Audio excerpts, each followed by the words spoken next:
changes that I was excited to be a part of is CEWIT, right? And I can remember the ribbon cutting ceremony like it was yesterday when it was there and the governor came down and I was so impressed that you were able to get Stony Brook designated as one of the centers of excellence. So talk a little bit about that process. Talk about how that happened and talk about what CEWIT's up to today and the success that's been attributed to that. Well, at the time when the governor, this was under Governor Pataki, when he proposed the establishments of the centers of excellence, it was proposed that we have 4 centers of excellence, none of which were on Long Island.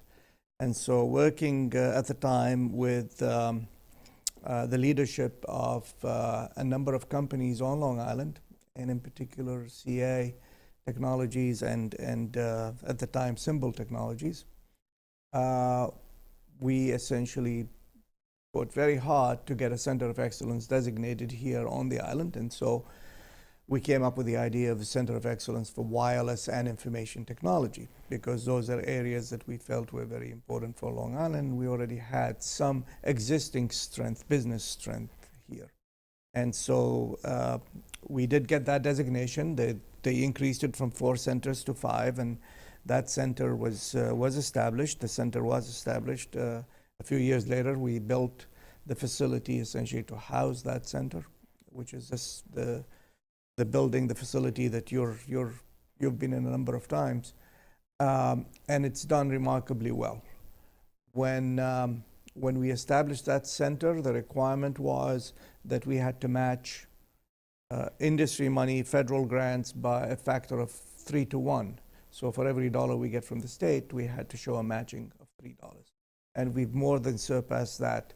Now we're, I think it's more like 400 million. We got $50 million from the state, so we already have more than met the requirement that the state had put on us. And the focus of that center, those centers of excellence, was to try and make New York State at the cutting edge of technology in certain areas. So we had the wireless and IT. Upstate, they had the infotonics at Rochester. Buffalo, I believe, had something in the area of bioinformatics. The Nano Center in Albany, and then Syracuse had a center, University of Syracuse. Now there are 10 of those centers. But the purpose of those centers were we were going to be the best in the country in a particular area.